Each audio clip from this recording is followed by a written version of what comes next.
স্কুলে ক্লার্কের বিরুদ্ধে ছাত্রীদের ব্যাট টাচের অভিযোগে তীব্র বিক্ষোভ, উত্তেজনা চরমে। পূর্ব বর্ধমান জেলার কালনা 1 নম্বর ব্লকের বাগনাপাড়া সিকেডি উচ্চ বালিকা বিদ্যালয়ে এক ক্লার্কের বিরুদ্ধে ছাত্রীদের ব্যাট টাচের অভিযোগে তীব্র বিক্ষোভ সৃষ্টি হয়েছে সোমবার। অভিযোগ উঠেছে ক্লার্ক সুকুমার দাস বিভিন্ন অজুহাতে বিভিন্ন ক্লাসের ছাত্রীদের গায়ে হাত দেওয়ার চেষ্টা করতেন। জানা গেছে, ছাত্রীদের এই অভিযোগ প্রায় 15 দিন আগে স্কুলের প্রধান শিক্ষিকা মিতা পালকে জানানো হলেও তিনি বিষয়টি চেপে যাওয়ার পরামর্শ দেন। এই ঘটনাটি জানাজানি হওয়ার পর থেকেই স্কুল খোলার পর থেকে স্কুল চত্বরে দফায় দফায় বিক্ষোভ শুরু হয়। এদিন স্কুল খোলার পরই বিক্ষোভ আরও তীব্র রূপ নেয়। শিক্ষিকা, অভিভাবক ও ছাত্রীরা একজোট হয়ে প্রধান শিক্ষিকাকে ঘিরে বিক্ষোভ দেখান। সহকারী শিক্ষিকাদের অভিযোগ, প্রধান শিক্ষিকা মিতা পাল একাই সমস্ত সিদ্ধান্ত নেন এবং এই গুরুতর বিষয়টি কন্যাশ্রীর নোডাল টিচারকেও জানানো হয়নি। যদিও মিতা পাল অভিযোগ অস্বীকার করে দাবি করেছেন সহকারী শিক্ষিকারাই চক্রান্ত করে এই ঘটনার সূত্রপাত করেছেন। তিনি জানান, বিষয়টি নিয়ে পুলিশকে জানানো হবে এবং অভিভাবকদের সাথে বৈঠক করা হবে। ইতিমধ্যেই পুলিশ এবং বিডিও অফিসের প্রতিনিধির উপস্থিতিতে অভিভাবকদের সাথে বৈঠক চলছে। এই ঘটনার জেরে এলাকায় চরম উত্তেজনা ছড়িয়ে পড়েছে। তো আপনার স্কুলে ছাত্রীদের ব্যাট টাচ করেন আপনাদের স্কুলেরই একজন হচ্ছে কি কর্মী, এই বিষয়টা আপনি জানতেন? না, আমি জানতাম না। আমি শুক্রবার দিন জেনেছি, আর তার আগে আমরা জানতাম না। আচ্ছা, মেয়েদের থেকে জেনেছি, মেয়েরা আমাদের জানিয়েছে শুক্রবার দিন যে এটা নাকি ওদের সাথে হয়ে আসছে, এবং বড়দিকে জানানোর পরে বড়দি বলেছেন যে সুকুমার দার থেকে দূরে থাকতে। প্রথমে বলেছে সুকুমার দাকে করতে পারেন না, বিদ্যুৎ ওরা কি করে ভাবি। তখন মেয়েরা বলেছে, দিদি আমরা তো ছোট নয়, আমরা তো গুপ্তা ব্যাটটা সম্পর্কে জানি, উনি কিন্তু খারাপভাবে আচরণ করেন, অশ্লীল আচরণ করেন। তখন উনি বলেছেন ওর থেকে দূরে থাকবে, আর এই ঘটনাটা শুধু অফিস আর আমি আর তোদের মধ্যে থাকবে, এটা যেন কখনো টিচারদের কাউকে জানাবি না। তো আমার বক্তব্য, টিচারদের তো জানাননি, কিন্তু আমি তো কন্যাশ্রীর নোডাল টিচার, আমাকে পর্যন্ত জানাননি। তাহলে আমি যে কন্যাশ্রীর জন্য যে ওদের যে প্রতি মাসে যে মিটিং হয়, এর মধ্যে গুড টাচ ব্যাড টাচ এটাও করে, এটাও আমি পড়িয়েছি, কয়েক মাস আগেই করিয়েছি। তাহলে আমার কথা হলো কন্যাশ্রী শুধু টাকা পাওয়ার জন্যই, যদি সুরক্ষা যদি না থাকে তাহলে কিসের কন্যাশ্রী? আচ্ছা, বলছি কি এই যে আজকে উনি অভিযোগ তুলছেন যে হচ্ছে কি আপনারাই এই চক্রান্ত করে এটা করেছেন। চক্রান্ত বলে এত মেয়েরা আছে, আমরা সব টিচার আছে, সবাই মিলে গিয়ে আমরা চক্রান্ত করবো। সব মেয়েগুলো বলছি। আচ্ছা, বলছি আপনাদের সাথে ওনার মনোমালিন্য কি বিষয় নেই? সব বিষয় উনি প্রথমত এই যে তার সঙ্গে সেই অক্ষমতা অপব্যবহার করেন। উনি দীর্ঘ 5 মাস 4 মাস ধরে টানা সিসিএলে থাকেন, স্কুলের বিভিন্ন প্রয়োজনীয় গুরুত্বপূর্ণ কাজে স্কুলে আসেন না, আর টিচারদের সাথে অত্যন্ত দুর্ব্যবহার করেন। আপনারা এরপরে কি পদক্ষেপ নেবেন এবং কি চাইছেন? আমরা ওনার ট্রান্সফার চাইছি, ওনার সাথে আমাদের কাজ করা সম্ভব নয়। আমরা ওনার এগেনস্টে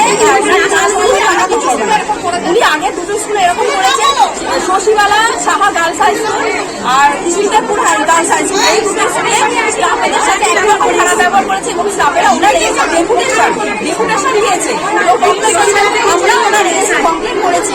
আমরা প্রথম প্রেসিডেন্টকে জানাই, প্রেসিডেন্টের সাথে আমাদের মিটিং হয়, তারপরে আমরা পঞ্চায়েতে জানাই, প্রধানকে জানাই, প্রধানকে আমরা অ্যাপ্লিকেশন দিই। আমরা টিআই, এসআই, ডিএম, এমনকি মধ্যশিক্ষা পর্ষদ সব জায়গায় আমরা ওনার এগেন্সটে অ্যাপ্লিকেশন দিয়েছি। এবং ওই অ্যাপ্লিকেশনে কিন্তু এই ব্যাপারটা ছিল না, কারণ তখন আমরা জানতাম না, আমরা শুক্রবার জেনেছি। তো তারপরে এইরকম একটা প্রশ্ন সৃষ্টি হয়েছে। অবশ্যই আমরা সুকুমার দ্বারা ওনার সাথে সুকুমারকে শাস্তি চাই।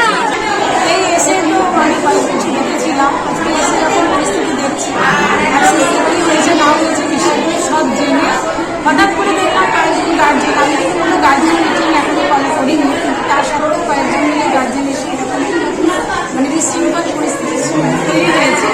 আমি ইমিডিয়েট গার্জেন মিটিং ডাকছি, তাদের কিছু অভিযোগ আছে, সেই অভিযোগগুলো নিয়ে জরুরি আলোচনা করে।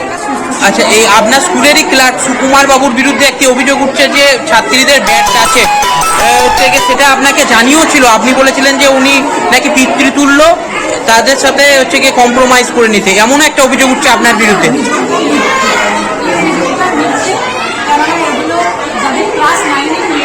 আমাকে একদিন বলেছিল যে সুকুমারটা গায়ে হাত দেয়, আমার ভালো লাগে না।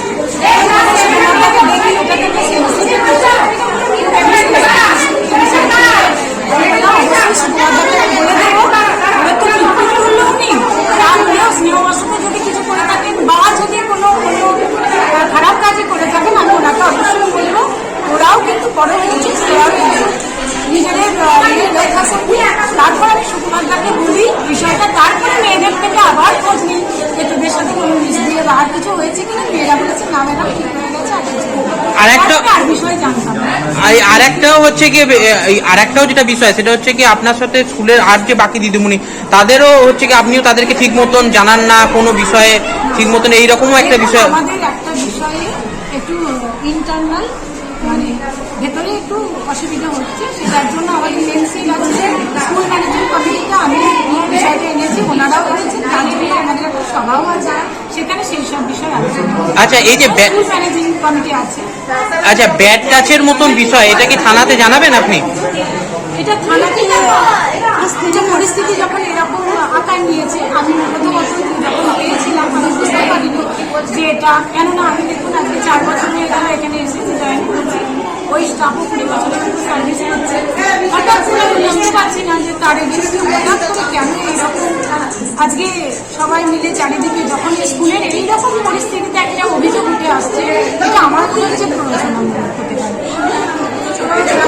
কি নাম আপনার? মিতা পাল। আপনাকে দীর্ঘদিন জানিয়েছে, কিন্তু তার পরবর্তী আপনার কোনো রকম মানে বাচ্চারা বলছে সেটা অভিযোগ। বাচ্চারা যেটা বলছে এই তো সেই বাচ্চারা আসুক, হ্যাঁ। দিন 15 হলো আমাকে জানিয়েছে, এবং আমি ক্লাস 9-এর কিছু স্টুডেন্ট আমি ক্লাসে যাই, সেখানে গিয়ে তো তারা প্রথমে ইতস্তত বোধ করে, তারপরে আমি বলি হ্যাঁ এদের কি সমস্যা। ক্লাস 9-এর কিছু মেয়ে আমাকে বলাতে আমি যে আচ্ছা বিষয়টা অবশ্যই দেখবো, কিন্তু যেহেতু একটু বিষয়টা সেন্সিটিভ ইস্যু, আমি ঠিক আছে স্টাফকে অবশ্যই বলবো, তারপর সমস্যা হলে তারা বলবে। আমি তারপরে বলে আবার খোঁজ নিই, তখন বলে জানাই যে ঠিক হয়ে গেছে, আর এই বিষয়ে কি আপনি তারপরে আর কিছু জানি না। গার্জেনকে বা ম্যানেজিং কমিটিকে জানিয়ে কোনো মিটিং করেছিলেন? এই বিষয়ে আমাদের মিটিং আছে, তো সেই মিটিংয়ে আমরা সব বিষয়ে আলোচনা করবো। এটা ঠিক ছিল, কেননা ওনাদের তরফ থেকেও অনেক কিছু কথা ছিল, অভিযোগ ছিল, আমারও কিছু আছে, এবং এর মধ্যে এটাও আমি তুলবো। এটা আজকে যে এত বড় বিক্ষোভ দেখা দিয়েছে, এই বিষয়ে কি আপনি কি থানাতে কোনো রকম অভিযোগ দায়ের করছেন? হ্যাঁ, এই বিষয়ে অবশ্যই থানাতে আমাকে জানাতে হবে, কেননা থানায় একবার ফোন করলাম, পেলাম না, অবশ্যই জানাতে হবে। এরকম পরিস্থিতি যেহেতু হয়েছে, পুরোটাই ষড়যন্ত্রমূলক একটা ঘটনা, কেননা এই ঘটনা কারা আছে এর পেছনে আপনার মনে হয়? পেছনে অবশ্যই আমার শিক্ষিকারা জড়িত বলে আমার মনে হয়, তারাই কিছু গার্জেনকে, কেননা গার্জেনরা সবাই মিলে একসাথে, আমি কিন্তু কোনো গার্জেন মিটিং ডাকিনি, অথচ বিশেষ কয়েকজন গার্জেনের সেটা ইন জেনারেল সবাইকার কথা, সব নিয়ে যেহেতু আলোচনা হবে, এবং বিশেষ একটা পরিস্থিতিতে হচ্ছে যখন আমাদের মধ্যে একটা বিষয় নিয়ে মানে মতানয় করছে, ঠিক সেই পরিস্থিতিতে এই ঘটনাটা ঘটলো। আমার মনে হচ্ছে এটা ষড়যন্ত্র। তাহলে আপনার ব্যুরো রিপোর্ট পিবি নিউজ। সান হসপিটাল, এখানে যে কোনো রকমের চিকিৎসার বিশ্বস্ত প্রতিষ্ঠান। খুবই কম খরচে বিশ্বমানের চিকিৎসা প্রদান করে থাকে। উন্নত মানের ওয়ার্ড কেবিন, পরিষ্কার পরিচ্ছন্ন পরিবেশ দ্বারা সুসজ্জিত চিকিৎসা ব্যবস্থা রয়েছে। এছাড়া স্বাস্থ্যসাথী কাজেও পরিষেবা প্রদান করা হয়। সুতরাং আজই যোগাযোগ করুন সান হসপিটালে। ঠিকানা GT road, Bhangakuthi, Bardhaman. Phone number মনে রাখবেন 9434188262 অথবা 83730954222।